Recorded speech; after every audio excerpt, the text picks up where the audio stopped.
Alhamdulillah, Alhamdulillahil malikil haqqil mubin,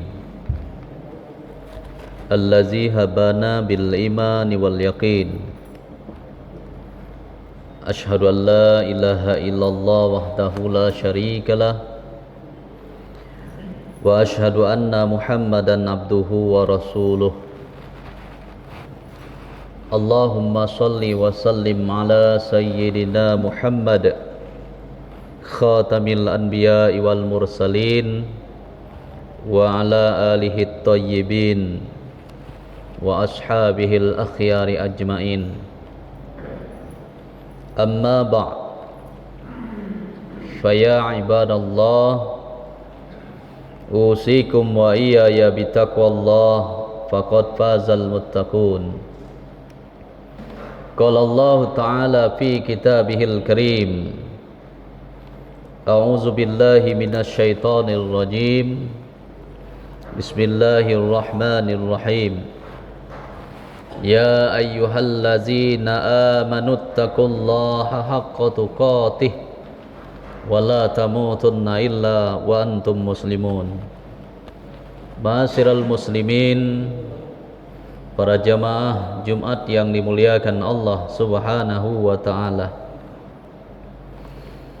Bersyukur kita kepada Allah dengan mengucap kalimat Alhamdulillahi Rabbil Alamin. Bersolawat kita kepada Rasulullah sallallahu alaihi wasallam dengan untayan salawat Allahumma sholli ala sayyidina Muhammad wa ala ali sayyidina Muhammad. Mudah-mudahan kita senantiasa selalu diberikan syafaatnya di hari kemudian nanti, insyaallah, amin ya mujibas sailin. Kemudian juga dalam kesempatan yang dimuliakan Allah ini, saya mengajak diri pribadi serta para jemaah sekalian, mari kita sama-sama untuk meningkatkan ketakwaan kita kepada Allah Subhanahu wa ta'ala dengan sebenar-benar takwa. Takwa dalam artian menjalankan segala perintahnya dan menjauhi segala larangan-larangan Allah Subhanahu wa ta'ala. Bila dalam hidup dan kehidupan kita ini kita berpegang teguh kepada dua hal itu, insyaallah hidup kita akan bahagia hidup di dunia dan bahagia hidup di akhirat.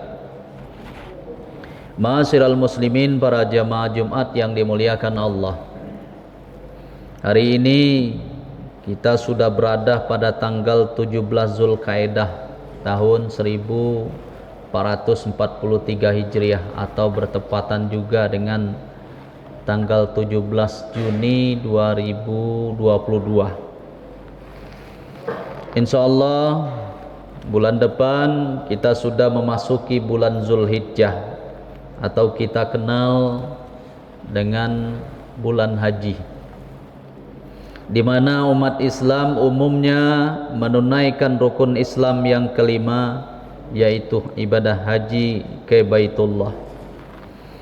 Menurut informasi dari Kementerian Agama wilayah Provinsi Jambi, bahwa para jamaah haji asal Provinsi Jambi insyaallah akan diberangkatkan pada tanggal 24 atau 25 bulan Juni 2022 ini. Oleh karena itu, mari kita doakan mudah-mudahan saudara-saudara kita itu yang sedang melaksanakan perjalanan haji akan selamat pergi dan selamat pulang ke tanah air dalam melaksanakan ibadah haji tersebut. Amin ya rabbal alamin. Dan juga kita mudah-mudahan saudara-saudara kita yang melaksanakan perjalanan ibadah haji juga akan mendapatkan predikat haji yang mabrur, haji yang diterima oleh Allah Subhanahu wa ta'ala. Haji yang mabrur itu ditandai dengan adanya perubahan tingkah laku, yang tadinya selalu mengerjakan maksiat, zolim kepada orang lain, melakukan perbuatan-perbuatan maksiat lainnya, dapat ia tinggalkan setelah ia pulang nanti dari Baitullah, dari tanah suci Mekah. Juga ditandai dengan meningkatnya amal ibadah kepada Allah Subhanahu wa taala. Jadi predikat haji yang mabrur bukanlah semudah membalikkan telapak tangan. Artinya bukan hanya sekedar melaksanakan rutinitas berhaji saja, akan tetapi niat yang tulus ikhlas juga ikut menentukan mendapatkan predikat haji yang mabrur, haji yang diterima oleh Allah Subhanahu wa taala. Para jamaah haji sebaiknya ia tidak hanya memahami dan mengerti tentang syarat, rukun dan wajib haji saja, akan tetapi alangkah baiknya jika mereka juga memahami dan mengetahui sejarah dan makna-makna simbol yang terkandung dalam ibadah haji tersebut, termasuk juga kita semua ini. Dengan mengetahui dan memahaminya, diharapkan para hujjaj setelah pulang melaksanakan ibadah haji dapat menerapkan nilai-nilai yang terkandung dalam simbol-simbol tersebut.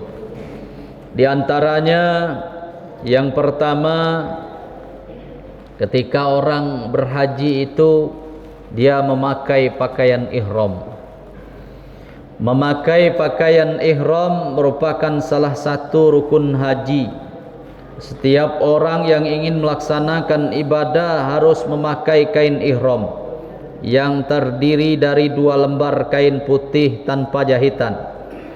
Apabila tidak memakainya, maka hajinya batal atau tidak sah.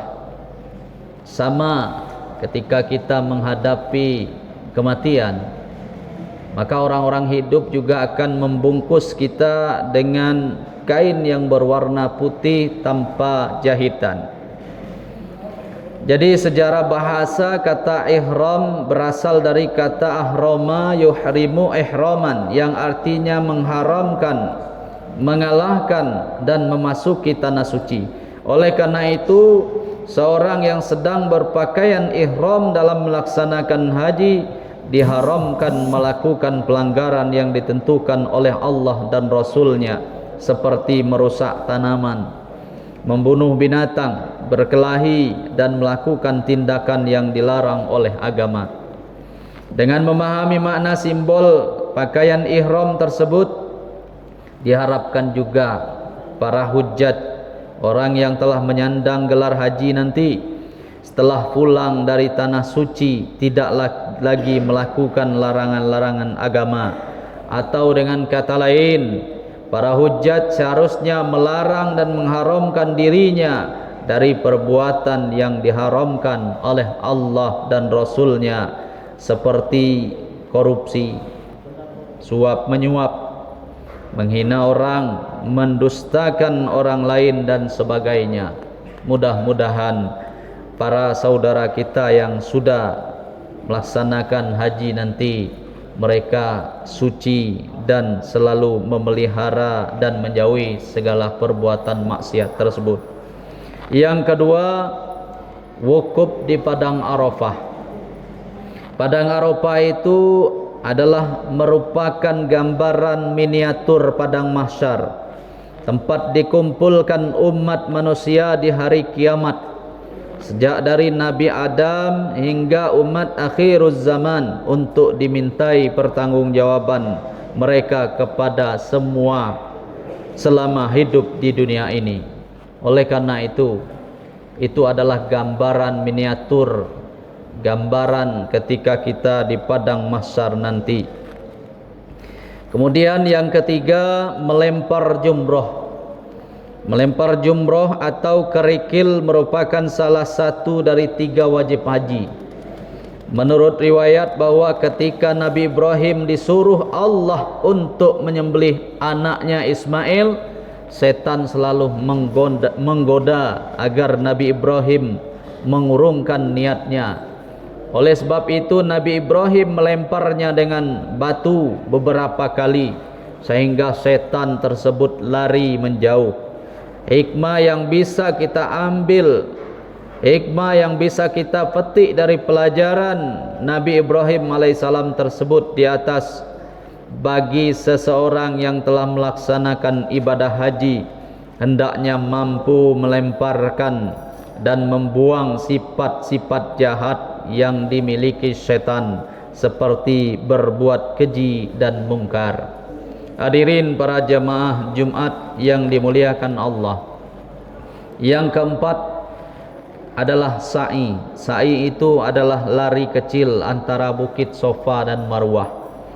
Sa'i itu artinya bertindak, berbuat, berusaha atau berikhtiar. Sedangkan Safa artinya suci atau bersih dan Marwah artinya santun. Kalau kita gabungkan dari ketiga kata tersebut di atas, maka memiliki makna bertindak, berbuat dan berusaha dengan cara yang bersih dan santun untuk mendapatkan sesuatu. Menurut sejarah bahwa sa'i dari bukit Safa dan Marwah dilakukan pertama kali adalah oleh istri Nabi Ibrahim alaihissalam, yaitu Siti Hajar. Pada saat itu ia ingin mendapatkan air untuk anaknya Ismail yang sedang menangis. Setelah 7 kali bolak-balik antara Safa dan Marwah, barulah ia mendapatkan air.